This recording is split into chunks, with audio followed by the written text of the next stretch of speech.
titled my today's little meditation as word power, and we are focusing on the awesome power of the tongue. And this is a book by Dr. Charles Fuller, who talks about the same subject. And he quotes from what we know very well in the third chapter of James. See how great a fire is set aflame by a small fire, and that small fire is really the tongue. So I just want to reflect on, one of the fables from Aesop's fables. And it goes like this. Once upon a time, a donkey found a lion's skin. He tried it on, strutted around, and frightened many animals. Soon a fox came along, and the donkey tried to scare him too. But the fox, hearing the donkey's voice, said, "If you want to terrify me, you will have to disguise your bray." So it's basically about, how our words, what we utter, gives away a lot of what who we are, and that what the tongue is such a powerful little organ in our body, which could wreak havoc, or at the same time also be so soothing for people who need our words of comfort.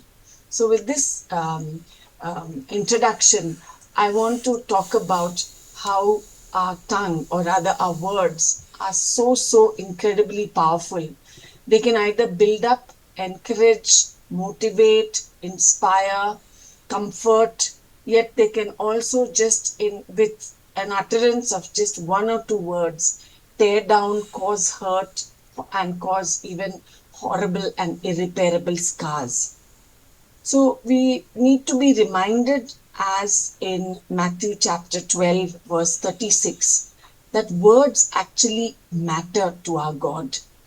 He keeps a record of our words. And Jesus said, I mean, if you have your Bibles, we can open it up, but I put in the verse there where it is said that I tell you that on the day of judgment, people will have to account for every careless word they speak. I mean, if we want to go to the actual um, passage, we could also go to, this is Matthew chapter 12, verse Shall I read it? 36. I'll Yes, read please, sir. Matthew Yes, 12 please. 36. It is about this. Yeah, I'm just reading it. Matthew 12 36. But I say to you that for every idle word men may speak, they will give account to it in the day of judgment. For by your words you'll be justified, and by your words you'll be condemned. Exactly. So even verse 37 relates to the same subject. And James also reminds us in chapter 3, right from verse 1 to verse 10. And we could read the whole 10 verses, and I'm just reflecting on some of the verses in this chapter. The bits that are placed in the interdental spaces of horses' mouths are meant, their bits are tiny objects, but they control this huge animal as part of the way of controlling the horse. Giant ships are controlled by a very small structure like the rudder, and huge forests can be ignited and set aflame by just the lighting of a careless lighting of a match, which would start a small fire. And the tongue has the immeasurable power to either worship or curse. And more than anything, what we need to reflect upon is that the tongue actually, what we utter, what we say, displays the state of our hearts. So I go on to talking about what we need to do with our tongue. I already said our words matter, and our words also matter to God. Remember the old adage, sticks and stones may break my bones, but words can never hurt me. We used to always say that when, people are rough with us. But now when I think of it, that's not true. Words have a huge power to, destroy or belittle or crush a person. And there is a, really little difficult verse in Proverbs 18, verse 21, which says, "Life and death are in the power of the tongue, and those who love it will eat its fruit."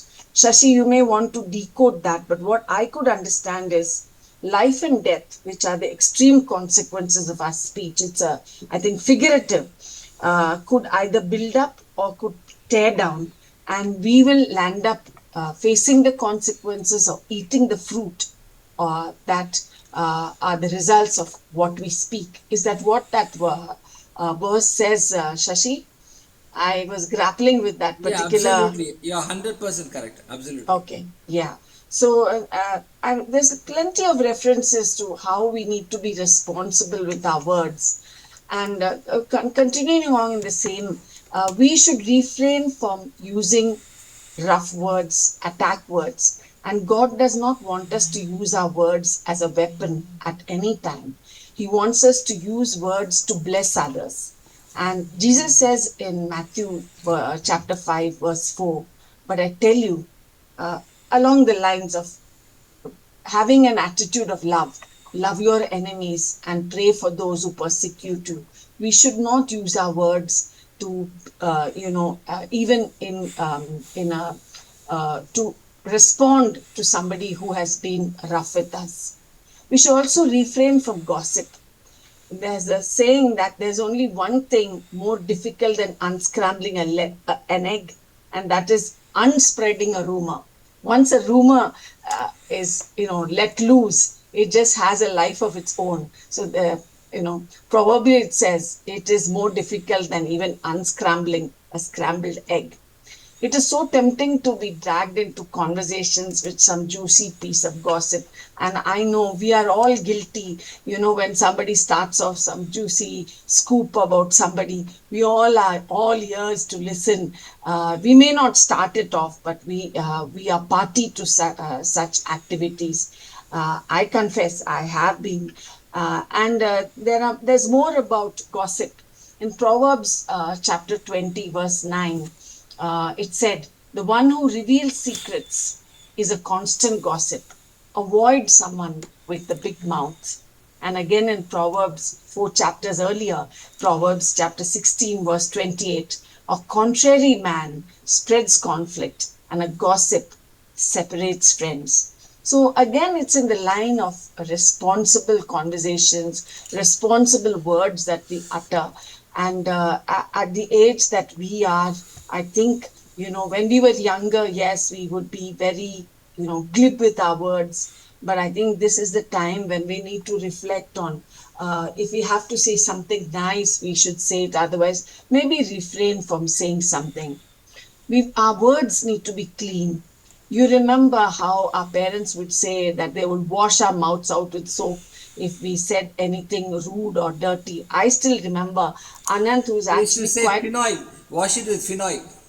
Yeah, I remember actually once Anant, who was actually quite a sweet kid, but once I think he was upset or something. He said something very rude to our helper, and AB was so livid. He went to the bathroom, came back literally with a cake of soap. He didn't wash his mouth with his Anand's mouth with soap, but told him, "I'm telling you, I will wash your mouth with soap if you utter that word again." I think Anand still remembers it. Just 2 weeks ago, he was mentioning it at the dining table.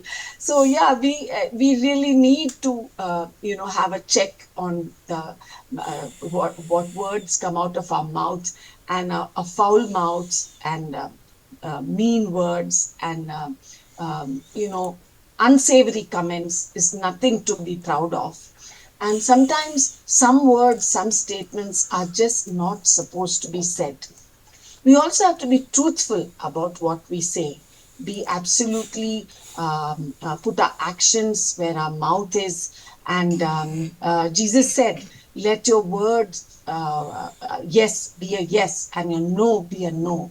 Anything more than this is from the evil one. This comes from chapter 5, verse 37.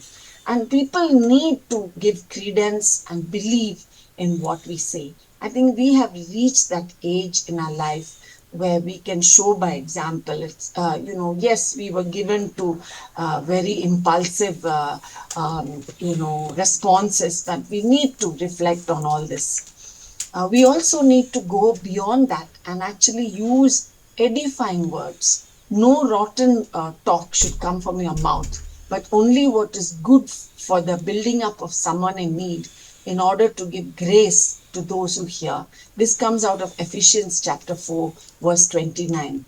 It said, he climbs highest who helps another up. We must not underestimate the value of an encouraging word. I think each one of us will reflect on times when even we might have said something faintly encouraging to our trainees, and many years later they come back to us and said, "Ma'am, sir, you told us this. We'll never forget that." And I think we need to be doing more of that consciously, and we need to continue transforming the tongue. And this begins the transformation of our tongue or our words begins with the transformation of our hearts. Jesus said again in Matthew chapter 15, verse 18, what comes out of the mouth comes from the heart, and this defiles man. I think all these words are spot on. I think, the instructions are very clear, and I think we just need to reflect on this aspect of the strength of what our words can be. So we need to think about what we speak. And I come back to the book of James, chapter 1, where I love this, where he says, my dearly loved brothers, understand this, slow to hear, slow to speak, slow to anger, for man's anger does not accomplish God's righteousness. I think I have flouted this rule, I don't know how many 10,000 times, but still I admire this verse. We are not slow to speak, we are not quick enough to listen, though we do a lot more listening in our older and wiser years. And here's an acronym here: think before we speak. Is it true? H, is it helpful? I, is it inspiring? N, is it at all necessary? And K, is it kind? So I just thought, we need to meditate. And in this Lenten season, where it's supposed to be a time of self reflection, also, where we could, smoothen our rough corners, I thought I will take this topic. I know, as usual, my topic is very simple and very short and maybe very amateur, but I thought it is still something to reflect on. So thank you guys. This I sum up what I was trying to say, that the tongue has both got immense creative and destructive power. Just as God spoke the world into existence, we at a human level, our words can have tremendous influence. They can be used to curse or bless, heal or injure, sometimes not even wittingly, but even unwittingly, they should not cause any negative effect on others. It's also, our words are a clear reflection of our hearts, as was expanded on in Matthew chapter 12. And once again, the imagery of the tongue being just a small little fire that could set a massive forest ablaze, emphasizing the disproportionate impact small words can have, whether for good or evil. So I'll stop here, guys, and I'll stop sharing.